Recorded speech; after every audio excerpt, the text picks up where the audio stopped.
A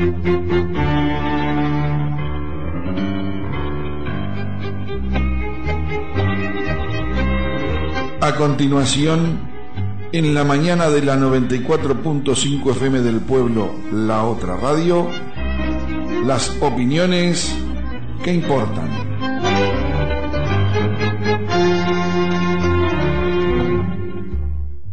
Los contenidos emitidos en este espacio no son responsabilidad de la emisora.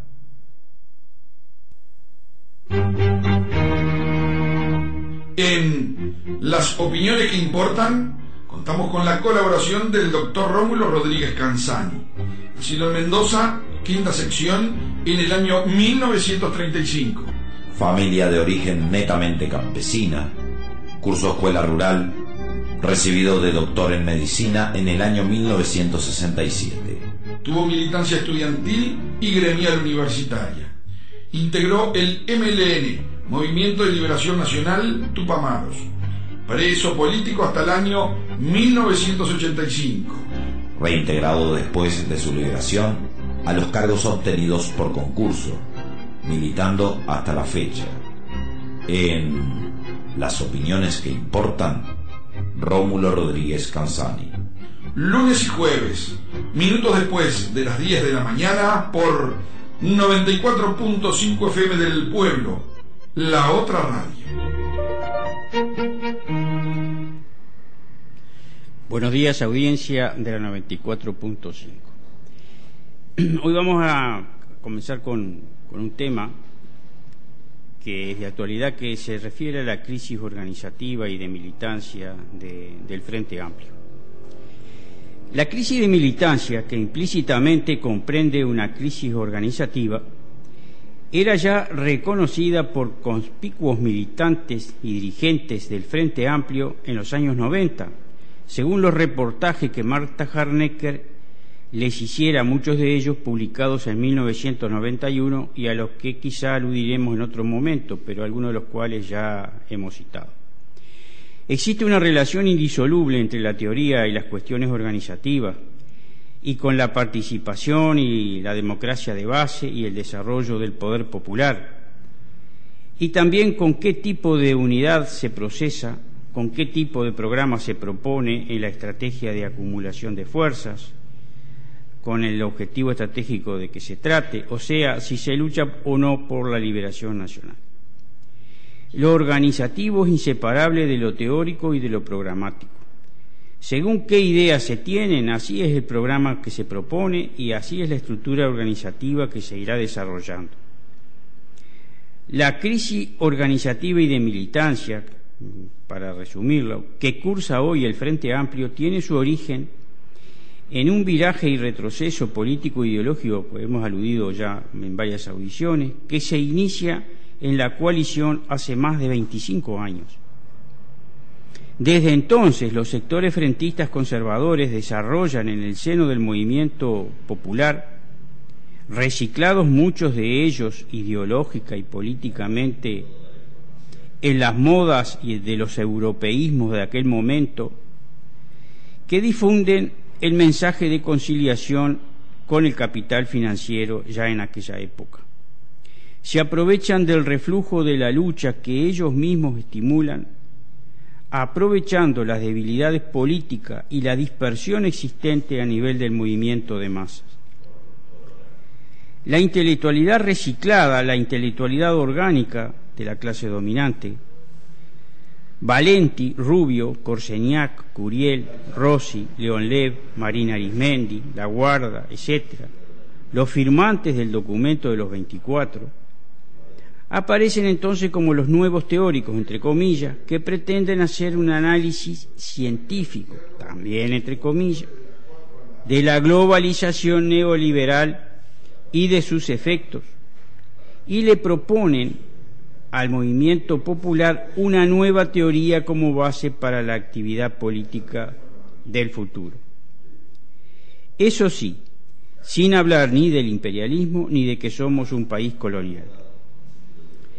Son estos intelectuales los que empiezan a imponer en los comienzos de la democracia tutelada bajo la doctrina de la seguridad nacional la idea de abandonar el programa de 1971 y de abandonar las experiencias de luchas de las décadas anteriores, así como del desarrollo de organizaciones revolucionarias y de la práctica de la democracia popular de base hacia el poder popular. Sobre ello ya hemos hablado en las audiciones del 24 y del 27 de septiembre. Quieren enterrar así el conocimiento de todas las experiencias de lucha pasada que permitieron la acumulación mayor de fuerzas hacia el objetivo de la liberación nacional, bajo las que se procesó la unidad de los obreros y de los estudiantes, bajo las que se llegó al Congreso del Pueblo, a la Convención de Trabajadores y al propio Frente Amplio con su programa de 1971. Toda esa experiencia histórica de lucha, con sus polémicas teóricas y con sus múltiples formas de lucha y concepciones de organización, fue declarada obsoleto por los nuevos referentes políticos, entre comillas. La crisis organizativa y de militancia actual arranca al inicio de la democracia tutelada, en el 85, cuando estos conservadores,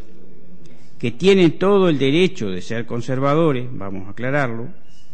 despliegan ya su andamiaje teórico con el que argumentan la convivencia con la alianza de la oligarquía y con el imperialismo. Allí comenzó el despliegue de los argumentos en favor del posibilismo, hacer lo que se pueda, del realismo político, adaptarse al colonialismo, etcétera, o sea, armonizar en la práctica con el consenso de Washington. En aquellos años las crisis no eran solo económicas, y fue particularmente grave la crisis político-ideológica, la crisis de las ideas en todo el mundo, observándose la claudicación de más de un referente político que se pasó aquí y en Europa al reformismo, una evolución que sufrió por otra parte más de un exiliado. Por tanto, a la hora de examinar esta crisis actual, no se debe ser ingenuo. Esto no es cosa de retórica en abstracto y hay que ser muy objetivo. Hay que ver, por ejemplo, qué intereses económicos defienden los que proponen la reforma programática del Frente Amplio y el abandono de las viejas condiciones organizativas, de la participación y de la lucha, que sustentaron, más allá de su diferencia, las organizaciones populares de izquierda de antaño. Porque hoy, con el diario del lunes, por si algún argumento no tuvimos antes, es claro que el retroceso teórico, organizativo y de militancia está favoreciendo el accionar del capital financiero. Hoy resulta claro que había una estrategia definida, cuyo desarrollo llevado adelante por los referentes políticos de los sectores conservadores del Frente, quitó del medio el programa de liberación nacional del 71 y liquidó intencionalmente la democracia y la participación de las bases, para imponer, en cambio, un ambiguo programa que admite cualquier lectura y que permite gobernar como neoliberales, con las consecuencias económicas, sociales y políticas hoy tan claras como, por ejemplo, la extranjerización de la tierra, y además que era necesario sacar al pueblo del medio. Es obvio que para defender un proyecto que terminaría lesionando los intereses del pueblo, no se necesitan ni militantes formados políticamente para luchar por la liberación nacional, ni se necesitan organizaciones revolucionarias, ni se necesita poder popular, y debe eliminarse además el programa del 71 del Frente Amplio.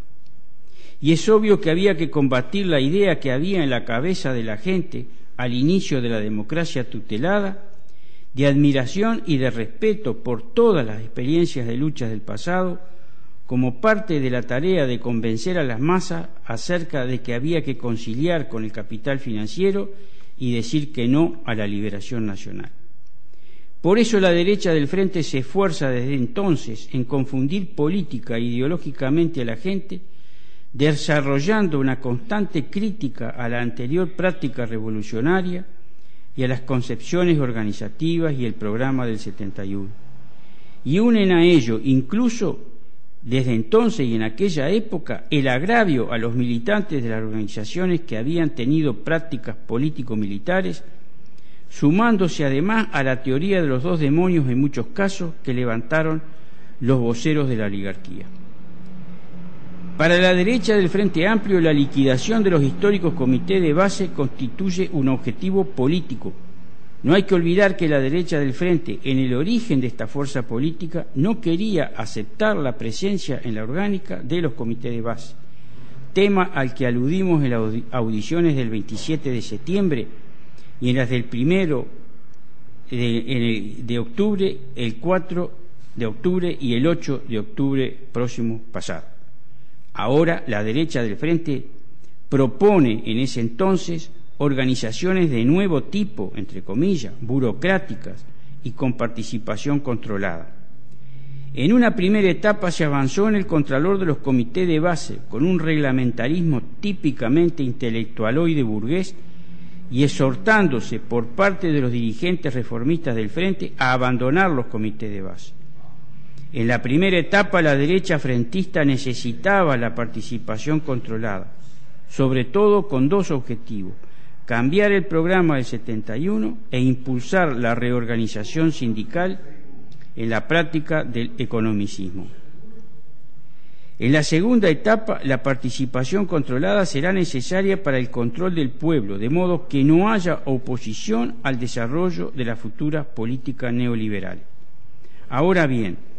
ya hace 25 años, cuando estos cambios se comenzaban a producir, Sendik advertía acerca de las desviaciones que se insinuaban en la interna del Frente Amplio y sobre las consecuencias negativas para el pueblo que ya eran obvias. Sendik critica el pacto del Club Naval, critica la democracia tutelada a que dio lugar ese pacto, critica la ley de caducidad, las vacilaciones programáticas del Frente Amplio, critica el coqueteo del Frente Amplio con el acuerdo nacional que ofrecía el gobierno continuista de la dictadura cívico-militar del doctor Sanguinetti, critica la extranjerización de la tierra, el pago de la deuda externa, etc., y critica la práctica del copamiento y del hegemonismo que luego veremos. Y Sendik también critica que no se trate de evitar la dispersión de las grandes masas que se movilizaron en las convocatorias de los 80. Pero también Héctor Rodríguez y Hugo Cores critican al reformismo y al pacto del Club Naval, y que no se convocara a la Asamblea Constituyente que podría haber reformado la Constitución entre julio y noviembre de 1985, como consta en las declaraciones hechas a Marta Harnecker